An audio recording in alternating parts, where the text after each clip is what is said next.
you got to fight for it, and so it kind of filters out the folks who are lazy. This week in Pennsylvania, before elected officials can get on the ballot, they have to get signatures on paper. The 3-week clock to do that is now ticking. A state IT worker makes a mistake and data on servers disappears. What happened, and what does the human error say about procedural errors in the system? And former President Donald Trump is cruising through the GOP primary. He announces his first campaign stop in Pennsylvania. Hello and welcome to This Week in Pennsylvania. I'm Dennis Owens. As always, we're covering hot topics in PA policy and politics, as well as the issues that are important to you and your family. Well, an employee's mistake led to the loss of data from state servers, impacting 2 Commonwealth agencies. We've learned that data from 77 servers was lost, most of it recovered, according to the state's Office of Administration, which oversees 6,300 servers. So 77 is not a big number comparatively, but lawmakers are still unclear if this mishap is a big deal. Feeling they're not getting enough information, state senators are considering a hearing on the disappearing data. Lost was member login credentials for the state retiree website. The Office of Administration says no personal financial information was compromised. State police evidence tracking was also impacted. It says no cases will be harmed and public safety not jeopardized. OA says human error caused it. Cyber experts say not having proper backups is a huge administrative error. That is number one. But there seems to be a cascading host of problems. It doesn't seem like they had a good disaster plan. Doesn't seem like they had a good testing of their disaster plan to make sure that they actually could restore their data if something catastrophic would happen. Well, I think more details will come out, but I don't know, how long it'll be until we really know if anything was lost or not. State Rep Brad Roy is the Republican chair of the House State Government Committee and was briefed on the situation. He's troubled that the employee in question was working from home January 3rd when the accident happened. What if somebody's logged onto their computer, they're working from home, even if they're a diligent worker that focuses on work, what if they leave the room for a minute to go get some, get a drink of water? Could somebody else in the household hit a button and do something really bad? But I really do think that we need to get state employees back in the offices. The COVID restrictions ended 2 years ago. We asked OA about that. It gave us a statement saying many Office for Information Technology employees telework, either full-time or part-time. However, remote work was not a contributing factor to the error. But OA also promised to review and update policies and procedures. I just hope that this is a very thorough and very honest investigation, and I hope that meaningful changes are made to make sure nothing like this can happen again. Now, legislative budget hearings begin next month, and they allow lawmakers to interrogate agency heads on sensitive issues. But neither the House nor Senate Appropriations Committees have scheduled the Office of Administration to testify. Not yet, anyway. Well, you may be approached by a candidate looking to get on a ballot in the next few weeks. Petition drives are in overdrive. They're collecting the required signatures. State House candidates like Republican Cheryl Delosier need 300 signatures. Democrat Patty Kim right there. She's running for state Senate. She needs 500. Statewide office and Congress need 1,000 signatures. Now, you must get signatures from registered voters within your party and within your district. People aren't always thrilled to see strangers knocking on their doors asking for those signatures. Between the Ring camera, I'll get somebody come across and say, we don't want any, and it's like, okay, thank you. You got to work for it, you got to fight for it, and so it kind of filters out the folks who are lazy. Candidates only have 3 weeks to get those signatures. The window opened this week. Petitions must be turned into the Department of State by February 13th. Former President Donald Trump will be the keynote speaker in a couple weeks at the Farm Show Complex in Harrisburg. He will speak February 9th. At the NRA's Great American Outdoors Show. This will be his first campaign event in Pennsylvania this year, certainly not his last. We have new polling out on Trump in PA, and we'll have that for you a little bit later in the show. Well, it was school choice week in PA, and that drew students, parents, and charter schools to a rally at the state capitol. They argue parents should be able to send their kids to any kind of school, no matter where they live. Opponents say it's wrong to spend public dollars on private schools, but advocates say it's important to focus on what's best for those students. I don't agree that a child should be stuck in a failing school district because of their zip code. I feel like it's important for parents to have a say in their children's education. Last year, lawmakers did include $100 million in funding for school vouchers in the budget with support from Governor Josh Shapiro, but House Democrats balked at that and the governor ended up vetoing that funding. On the 51st anniversary of the Roe v. Wade decision, House Democrats were pushing a bill this week to roll back requirements for abortion facilities. They are officially characterized as ambulatory surgical centers, and there are requirements on things like the size of hallways, elevators, and treatment rooms, and providers must have admitting privileges at hospitals. Democrats argue all of that is unnecessary and a nuisance intended to scare away clinics. These requirements can be, and really are, medically inappropriate in the context of an abortion procedure. These requirements forced abortion providers to shut their doors. They think they should be free to do whatever they want to do, put women's health at risk, put babies certainly at risk when they go into an abortion clinic. We should note those additional restrictions on abortion providers were put in place after Kermit Gosnell's Philadelphia clinic was found to be unsupervised and unsanitary, where both mothers and babies were killed. Gosnell is serving life. There's a renewed push to let nurse practitioners treat patients without needing a contract with a doctor. A bipartisan group of lawmakers is hoping to get it done this session. Supporters say nurse practitioners are already trained to take care of patients, and needing 2 doctors to sign off is an unnecessary hurdle, adding it limits access to health care for patients who need it most. One bill would remove the requirement after 3 years. It is absurd to hinder the ability of our incredible army of good nurse practitioners to do what they do best. And the president of the Hospital Health Systems Association of Pennsylvania says this bill could help ease the workforce shortage. Every year, county commissioners converge on the Capitol to lay out their legislative priorities for the new year. And one of the biggest this year, more state money for 911 services, which counties administer. Mental health funding is another big one, and that also falls to the counties to implement. Also, with this being a presidential election year, counties would like a change to the deadline to request mail-in ballots. 1 week before an election is just not enough time to verify the registration, get the ballot generated, mail it to the voter, and have the voter enough time to get back. So we really need to look at reform around the deadline to request a mail-in ballot. Counties would also like the ability to pre-canvass, that is, open mail-in envelopes prior to Election Day to speed up results. And speaking of mail-in ballot deadlines, we learned this week that nearly 300 mail-ins arrived to Lancaster County's election office nearly 2 weeks after the November election, despite being postmarked well before. The Postal Service said in a statement it's aware of the problem, but did not explain it. Speaking of elections, we got new polling numbers in Pennsylvania for the president's race and the U.S. Senate race. We're going to talk about that when we come right back. We're going to keep winning. We're going to win at every single level, and we're going to make America great again. I love you, Harrisburg. I love you, Pennsylvania. And welcome back to This Week in Pennsylvania, joined now by our old friend Jim Lee of Susquehanna Polling and Research. You're not old, just a long-time friend, I guess I should say. That was Donald Trump, 2016, April of 2016, candidate Trump speaking. He's coming back to that same arena, the Farm Show, on February 9th, just about 2 weeks from now. Yeah. You have new polling numbers out with a Biden-Trump head-to-head in Pennsylvania. What did you find?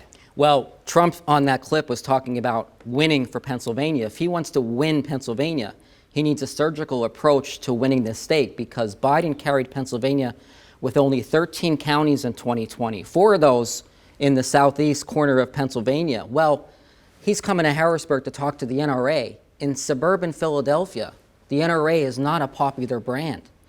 And our current poll shows he's down by 7 points and has made no inroads in southeastern let's throw that poll back up one more time just to reiterate it. And it shows Biden leading Trump by 7 points. Now, most of the polls before Christmas, and this is post-Christmas, right? This is a New Year poll. Most of the polling had that within 1 or 2. Some even had Trump leading. What happened? Trump lost some of his base, and that's because of the contested nomination for president with Nikki Haley up in New Hampshire and now moving on to South Carolina. We saw in this current poll Trump's only getting 77% of the Republican vote. Now, that might seem like a lot, but in a state where 1/3 of the state's electorate are swing voters and people that say they split their tickets in most elections, you need the straight Republican vote plus a faction of these undeclared independent voters. He's just not getting it. Well, the Trump campaign made fun of Nikki Haley this week because she got 25% of the Republican vote. If that 25% is a never Trump, can Donald Trump win an election if he doesn't get 25% of Republicans across the nation? It's going to be very difficult. In the New Or Hampshire, impossible. It might be impossible because particularly in a purple state like Pennsylvania, in New Hampshire, the most striking number to me was that 66% of undeclared voters said they will not vote for Trump if he's the nominee. Those independents are a lot like independents in Pennsylvania. They're fiscally conservative, socially moderate, but stay to the middle of the road. Trump's not doing well with them right now. How's Biden doing, though? Because just in talking, there's a lot of people not happy with him, too. The last time we had a former president challenge a current president was 1888. Benjamin Harrison and Grover Cleveland. Yeah. And what makes this race unique, I think, is that Biden's been able to shift the focus to Trump. Usually the presidential election is a referendum on the incumbent, i.e. Joe Biden. In this particular instance, he's running against a very polarizing figure in Donald Trump. He's been able to make sure people understand, maybe I'm the lesser of two evils. You might want to stick with me, and that's why he has a 7.5-point lead in this poll. I think it's fair to say there's very little polarizing about U.S. Senator Bob Casey. He's the Democrat. Pennsylvania has won a couple of terms, looking for another. Running against Dave McCormick. You've got some numbers on him as well. Now, this one, the Casey name traditionally is a gold standard, and a lot of people, political experts, say, I'll believe he'll lose an election here when I see it. But your poll, and let's put those numbers up if we can on the U.S. Senate race, has it a little closer than what a lot of people were saying. Yeah, Dave McCormick seems to have solidified the Republican vote. He's even overperforming Donald Trump when you compare it to Trump's numbers in the presidential race.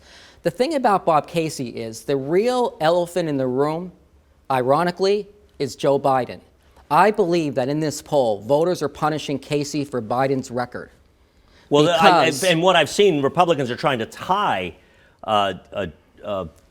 Casey to Joe Biden. They have some help because the Associated Press reported that Casey has been basically a reliable vote for all the Biden policies. Well, the problem with that is Biden's approval rating is in the high 30s, low 40s. That's not where you want to be if you're an incumbent senator like Bob Casey. You want to run with a strong president, not a weak president. So I believe he's being punished by the votes of President Biden. Do you think in the Dave McCormick war room they would rather anybody but Donald Trump at the top of the ticket? And what does he have to do? You said he's outperforming Donald Trump. I think analysts would suggest he's going to have to win that race. Yeah, I think Donald Trump, back to him, needs a surgical approach to Pennsylvania. Again, Biden won the state with only 13 counties out of 67. That means the Trump people need to come into Pennsylvania and maybe not campaign as much in South Central PA or in the central part of the state where he did well, but go to the areas where he lost and got clobbered because that's where the population is in Pennsylvania. Don't say that too loudly, Jim. We like when he comes to this part of the state. We get to cover something anyway. I got to call it like it is. But I think if Trump's going to make inroads in Pennsylvania, he needs to do something about the vote losses in southeastern Pennsylvania and in Allegheny County. Lastly, let's go back to Dave McCormick in the U.S. Senate race. How concerned should he be that Trump is at the top of the ticket? Is that a worry for him? And what does he need to do? I don't think it's a worry for him. I think that the kind of turnout that Trump engineers is probably helpful for Dave McCormick because I believe, based on the polling, every Trump voter is a McCormick voter. But not every McCormick voter is a Trump voter because there are plenty of people in the Republican field right now that don't appreciate the kind of brand that Donald Trump stands for. But McCormick's done a good job solidifying the Republican base. Okay. Jim Lee, Susquehanna Polling and Research, thanks so much. Sure thing. We sure appreciate it. Hope to see you some more as we get into this big 2024 year. It should be appreciate fun. it. Thank you. Jim Lee, thanks so much. Stay with us, our analysts, when we come right back. It's not fraud. It's that people don't know where they're registered. People will sign your petition just to get you off their back, and they'll sign. But it may be the wrong party, the wrong address.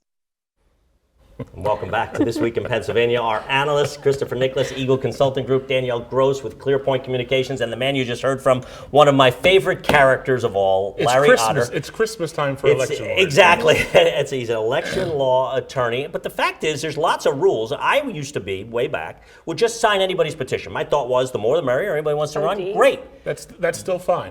So everybody who runs for office in Pennsylvania, from precinct committee to president, has to get signatures from people in their party. It happens within a 3-week span. We're about a third of the way into it now. And the problem is there's lots of little rules. Only Republicans can sign a Republican petition. Only Democrats can sign it. You can only sign one in each race. If you live in a multi-county district, everybody in County A has to sign on the sheet at the top that says County A, even if they're in the same district, so people in your second county so it's a total minefield. It really is. But it's the same minefield for everybody. Larry Otter estimates that on average 30% of signatures are flawed for one reason or another. His recommendation is always get twice the amount you need. So for State House, if you need 300, get 600. And then maybe nobody like him challenges it. But if you only have 5 or 6 more, there's going to be challenges. Well, the best thing, and this is what I tell my clients, I'm telling them this now, is get petition signatures when you can by using a street list of registered voters, going to their door, knocking on the door. You have on the list that Chris Nicholas is a registered Republican in this specific county or district. So that takes care of about 90%. My pro tip to people out there is if you sign a petition, it's going to say city, township, or borough. I live in Swatara Township, even though my mailing address is Harrisburg. So I have to sign Swatara Township.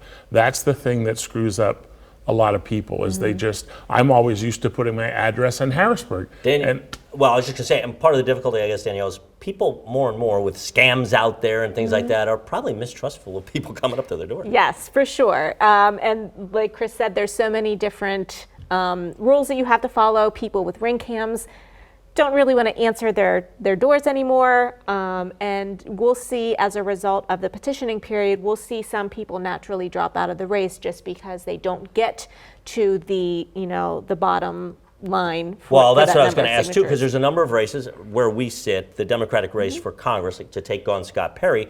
There are at the moment 8 candidates. There won't be 8 at the end. Yeah, no. And for first-time candidates, they always greatly underestimate the time it will take them to get signatures. So they're newbie, they don't have enough people helping them, and they get hit at the end, and for Congress you need 1,000, they put in 1,017, and then the Larry Otters of the world. And Danielle, in talking to the 2 incumbents that was in my story, Cheryl Delosier and Patty Kim, both incumbents, they both said they went out for 3 hours and got 14 signatures. Yeah. So the math says it's not an easy process. So you need a lot of oars in the water. You need a lot of your friends and relatives also going to their neighborhood and getting you signatures. Go ahead. And a lot of the clubs, the Democratic clubs, the Republican clubs have petition signing parties where they can get all of those folks who they know support at least one of the candidates out to sign petitions together. Nothing says a good time like a petition party. Is there enough alcohol for that? Stay with us. Much more This Week in Pennsylvania. Petition parties are fine, Dennis. Come on.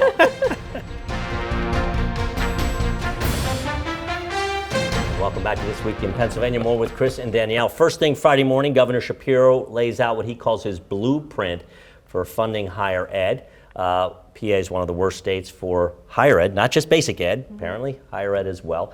He wants tuition for lower income students going to state schools or community college capped at $1,000 a semester. For other schools getting state money, he wants to create a metric by which they would get it, like are they graduating kids on time, things of that nature. And the ones that do it better get more money, the ones that don't. And then the other big thing was that the funding would not go through that 2/3 vote in the legislature. Instead, it would go through the Department of Education. A lot of times you see governors on big ticket items lay it out a week or so before the actual budget address so people can talk about it and kind of, get traction. What do you make of this? It's an interesting idea. The devil is really going to boil down to the details. I know they were working with a lot of the different university presidents in formulating this initial proposal, but in my opinion, to be successful, they need to bring in other stakeholders. The folks who work at the universities, not just the high up administrators, students, families, and the reaction from Republicans was pretty. A lot of them were not very enthused by the proposal, mainly because of the cost that would be associated with it. And Democrats seem to be kind of subdued in waiting to see how everything shakes out. I mean, to me, the biggest red flag, and again, it's only a couple hours old as we tape this, is it seems to centralize more power with the governor and the administration, which to me is a red flag. As someone who helped pay a lot of tuition money for a son who went to Apache school, IUP, my son Carson got a great education there, but we do need to definitely do more. I think we do a really good job, and there's always room for more in K through 12. On the flip side of that, we just do not do enough for what's called higher education college, community college, and four-year colleges. I wonder how much. We agree. Well, I wonder. Note the time and date. Exactly. But I wonder how much of a mixed message this sends, because this budget is going to be the budget all about how are we fixing the unconstitutional funding for basic education, K through 12, and now you're saying, well, we're not doing enough for higher education either, and also light on the details is where the money's coming from, on both issues. Right. I think you just summarized every budget season, Dennis, right there. We don't know the details. We don't know where the money is coming from. So, we'll see.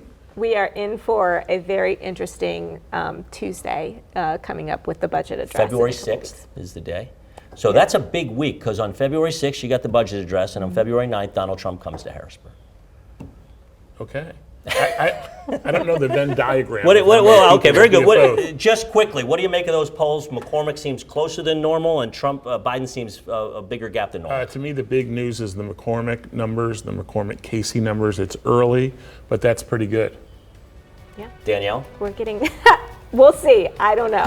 Polls don't win elections, people win elections. Or polls don't vote, as they say. Thanks for joining us on This Week in Pennsylvania. It's going to be an interesting time, as she said, and we're going to chronicle it for you right here. Thanks for joining us.